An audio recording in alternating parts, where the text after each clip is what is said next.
¿Prohibió la Iglesia Católica la lectura de la Biblia? Una de las leyendas que continuamente circulan entre los cristianos no católicos es que la Iglesia Católica prohibió el estudio y la lectura de la Biblia, lo cual no es cierto. En primer lugar, tomemos en cuenta que gracias a la Iglesia Católica se recopiló y se hizo el canon o la lista de libros que conforman las Sagradas Escrituras en concilios católicos de la Odisea 360 DC, Roma 382 DC y Pona 393 DC.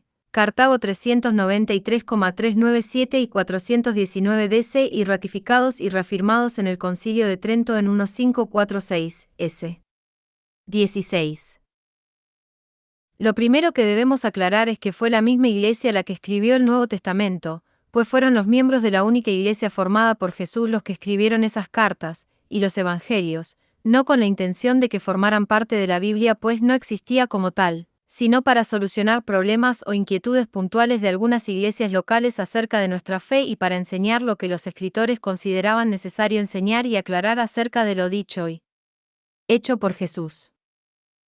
Por ejemplo, en los Hechos de los Apóstoles, escrito por San Lucas, que era discípulo de San Pedro y San Pablo, se narra en 15, 1-33 como los apóstoles, después de reunirse con los presbíteros a deliberar, deciden enviar a 2 delegados, Pablo y Bernabé, a la iglesia particular o local de Antioquía que formaba parte de la misma Iglesia Universal Apostólica, con una carta en donde les comunican que la iglesia había decidido que los cristianos venidos de la gentilidad no tienen que cumplir los preceptos judíos ni circuncidarse para acceder a la salvación.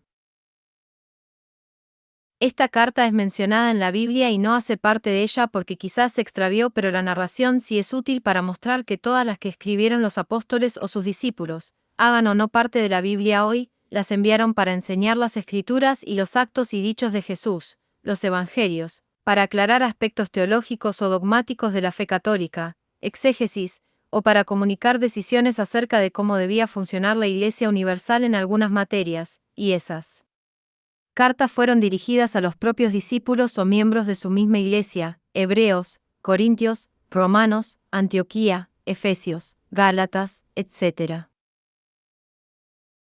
Entonces, si fue la misma Iglesia Católica la que escribió los textos y epístolas que hoy consideramos como las Escrituras, y lo hizo para enseñar la fe a los miembros y fieles de su misma Iglesia como lo muestran todas las cartas y los Evangelios del Nuevo Testamento, ello quiere decir que ha sido la Iglesia la que las ha enseñado desde el principio, como lo hizo el mismo Jesús con ellos al predicarles y enseñarles su doctrina y las bases que ella tenía en las Escrituras antiguas, el Evangelio.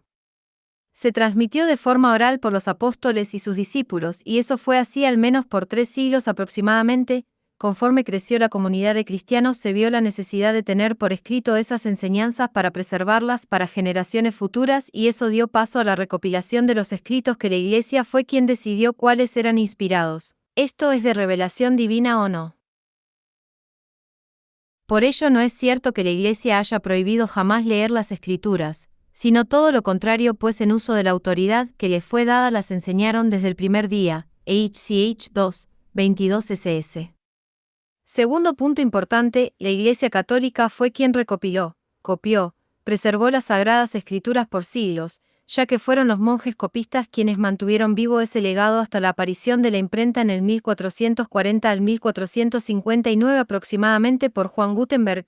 Así que es a partir del siglo XV que la Biblia empezó a tener realmente una mayor difusión y por lo mismo disponibilidad para obtenerla y leerla por parte de las personas, que digámoslo también la inmensa mayoría de la gente no sabía leer, pues la educación no era generalizada y solo en los conventos o universidades que eran centros religiosos se podría decir que tenían esa capacidad que se fue extendiendo conforme pasaron los años. Otro punto es que el tener un libro manuscrito, en pergamino era muy caro, y aun los primeros libros impresos tenían un alto costo por lo que estaban fuera del alcance de la población en general. Otra de las leyendas con que continuamente quieren sorprendernos los hermanos separados es decir que en el Concilio de Valencia de 1229 DC la lectura de la Biblia fue condenada y puesta en la lista de libros prohibidos, y bueno, esto sí raya en la falacia extrema, porque es falso. Pues porque sencillamente no existió un concilio en Valencia, afirman que hay un documento en un archivo en la Biblioteca de París, pero tal documento que no es comprobable, ni rastreable. Solo basta checar, por ustedes mismos, en cualquier biblioteca o banco de información cuántos concilios y sus nombres han habido en la Iglesia Católica. Se reconocen 21 concilios ecuménicos, sin contar el Concilio de Jerusalén de los Apóstoles, y que son los que podrían definir una cuestión tan importante como el canon bíblico y la supuesta prohibición del mismo. Veamos cuáles han sido los concilios de la Iglesia. 1. Nicea y 2, Constantinopla y 3, Efeso 4, Calcedonia 5, Constantinopla 2, 6, Constantinopla 3, 7, Nicea 2, 8, Constantinopla 4, 9. Letrán y 11, Letrán 2, 11, Letrán 3, 12, Letrán 4, 13, Lión y 14, Lión 2, 15, Bien 16, Constanza 17, Florencia 18, Letrán V 19. Trento 20, Vaticano y 21 Vaticano II. Como pueden ver, no hay un concilio ecuménico en Valencia. He buscado información del mismo y pues no la he encontrado. Quizá fue un concilio local o regional, pero no consta ni su existencia ni su supuesta prohibición de la lectura de la Biblia, o para decirlo de otra forma, su existencia es un simple invento de enemigos de la Iglesia que se valen de que muchos no suelen buscar fuentes ciertas y fidedignas para obtener información confiable. Por otro lado, el índice de los libros prohibidos existió desde 1559 hasta 1966, pero hay que aclarar varias cosas al respecto. La primera condena históricamente cierta de un escrito por parte de la Iglesia es la de Tarías a Arrio en el Concilio de Nicea, 325. El Papa Anastasio condenó los escritos de Orígenes en cuanto más nocivos para los ignorantes que útiles para los doctos, 400. San León Magno rechazó en Roma los escritos maniqueos, y ordenó a los obispos españoles que hicieran algo similar ante los priscilianistas. Inocencio III condenó el escrito de Joaquín de Fiore contra Pedro Lombardo, 4 Concilio de Letrán de 1215. Pero eso del Concilio de Valencia y de la inclusión de la Biblia en el índice es una falsedad y un anacronismo. Una de las pruebas de que jamás la Iglesia ha ordenado no leer las Escrituras son las reiteradas invitaciones que a través de los siglos han hecho los papas. Habría muchísimas invitaciones más de obispos y sacerdotes, pero sería demasiado extenso reproducirlas todas. Invitación de la Iglesia en todos los siglos a leer la Escritura, siglo I. Vosotros, amados, sabéis bien las sagradas Escrituras, tenéis un profundo conocimiento de la palabra de Dios. Guardarlas para acordaros de ellas, San Clemente, tercero sucesor de Pedro, siglo II. Leed con mayor empeño el Evangelio que nos ha sido transmitido por los apóstoles, San Ireneo, obispo y doctor de la Iglesia. Siglo III. El cristiano que tiene fe se dedica a la lectura de las Sagradas Escrituras, San Cipriano de Cartago, obispo y mártir. Siglo IV. No deje nuestra alma de dedicarse a la lectura de las letras sagradas, a la meditación y a la oración, para que la palabra de aquel que está presente sea siempre eficaz en nosotros. San Ambrosio de Milán, obispo y doctor. Siglo V. Cultivemos nuestra inteligencia mediante la lectura de los libros santos, que nuestra alma encuentre allí su alimento de cada día. ¿Cómo podríamos vivir sin la ciencia de las Escrituras, a través de las cuales se aprende a conocer a Cristo, que es la vida de los fieles? Nos alimentamos con la carne de Cristo y bebemos su sangre no solamente en el misterio de la misa, sino también leyendo las Escrituras. San Jerónimo, doctor de la Iglesia. Siglo VI. ¿Qué página o qué sentencias hay en el Antiguo y Nuevo Testamento que no sean una perfectísima norma de la vida humana? San Benito de Nurcia, fundador de la Orden Benedictina, siglo VII. Pues habiéndote enviado el Emperador del cielo, y el Señor de los hombres y de los ángeles sus cartas, en las que se trata de tu propia vida, como te descuidas de leerlas y no manifiestas ardor y prontitud en saber lo que en ellas se contiene. Por lo cual, te encargo que te apliques a ese estudio con la mayor afición y que medites cada día las palabras de tu Creador. Aprende por la palabra de Dios cuál es para contigo el corazón de Dios. San Gregorio Magno, Papa y Doctor de la Iglesia. Siglo VIII. Te ruego encarecidamente que te dediques en primer lugar a la lectura de los libros sagrados, en los cuales creemos encontrar la vida eterna. San Beda, Doctor de la Iglesia. Siglo IX. Exhorta a los fieles al descanso dominical para que el cristiano pueda dedicarse a la oración y ocuparse de la Sagrada Escritura. San Nicolás, Papa. Siglo XI. Siempre dedícate a la lectura de la Sagrada Escritura. A esto entrégate enteramente y persevera y vive con ella. San Pedro Damián, cardenal y doctor de la Iglesia. Siglo XII. Tenemos necesidad de leer la Sagrada Escritura, puesto que por ella aprendemos lo que debemos hacer, lo que hay que dejar y lo que es de apetecer. San Bernardo, doctor de la Iglesia, siglo XIII. Siendo probado, como lo es, que la ignorancia de la Escritura ha originado muchos errores, todos tienen que leerla o escucharla. Gregorio IX, Papa. Siglo XIV. Esta es la Escritura llamada por vosotros Biblia, pero nosotros los bienaventurados la llamamos sol más resplandeciente que el oro que fructifica como la semilla que da 100 por 1, Santa Brígida. Siglo XV. Así me diste, oh Señor, como a enfermo, tu sagrado cuerpo para recreación del ánima y del cuerpo, y pusiste para guiar mis pasos una candela que es tu palabra. Sin estas dos cosas ya no podría yo vivir bien, porque la palabra de tu boca, luz es de mi alma, y tu sacramento es pan de vida. Tomás de Kempis. Siglo XVI. Todo hombre peca, si estima más las ciencias profanas que las divinas, y lee más los libros mundanos que los sagrados. Más aún, no comprendo cómo estos pueden amar sobre todas las cosas a Dios que inspiró tan saludables libros. Aunque no quiero obligar a nadie a leerlos, tampoco puedo eximir a todos de la lectura de la Sagrada Escritura. Adriano V, Papa. Siglo XVII. De la misma manera que el apetito es una de las mejores pruebas de salud corporal, al gustar de la palabra de Dios, que es un apetito espiritual, es también señal bastante segura de la salud espiritual del alma. San Francisco de Sales. Siglo XVIII. Es muy loable tu prudencia, con la que has querido excitar en gran manera a los fieles a la lectura de las Santas Escrituras, por ser ellas fuentes que deben estar abiertas para todos, a fin de que puedan sacar de allí la santidad de las costumbres y de doctrina. Pío VI, Papa. Siglo XIX.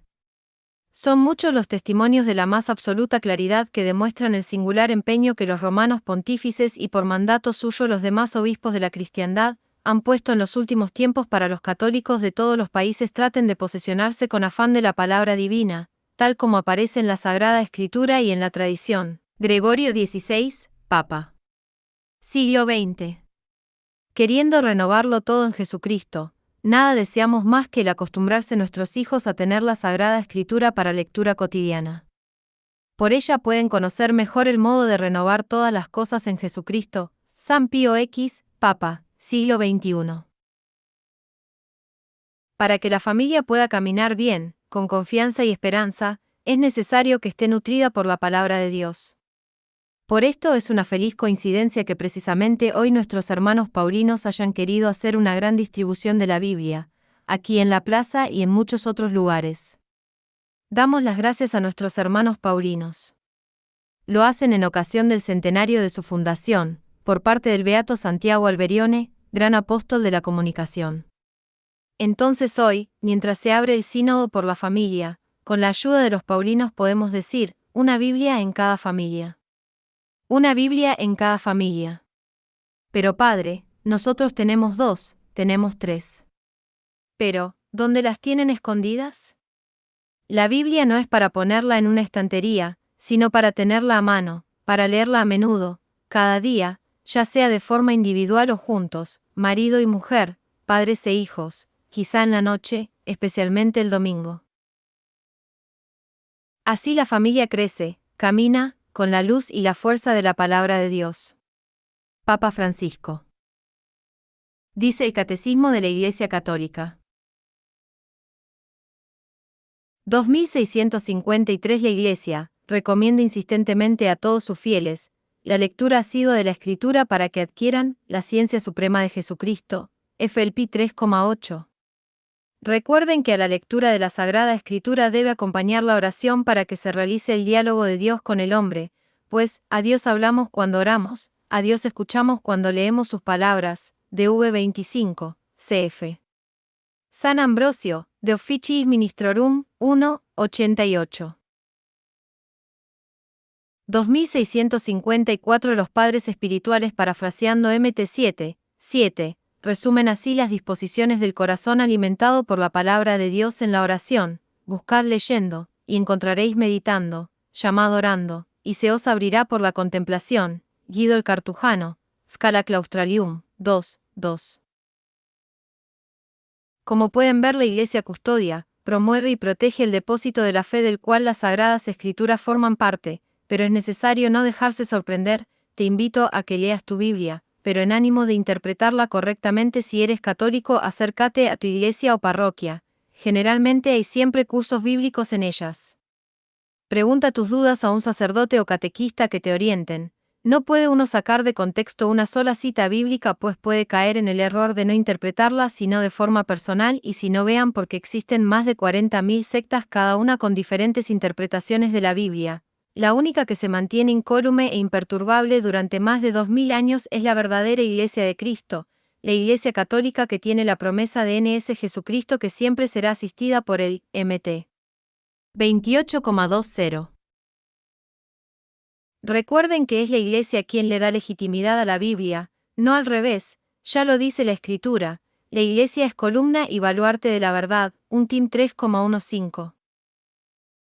La Iglesia Católica, como el guardián de la Sagrada Escritura, solo estuvo en oposición a las traducciones no autorizadas, que no es diferente de muchos protestantes que hoy protestan contra diversas traducciones como liberal o imprecisa, debido a un sesgo de percepción sobre la base de las creencias religiosas del traductor.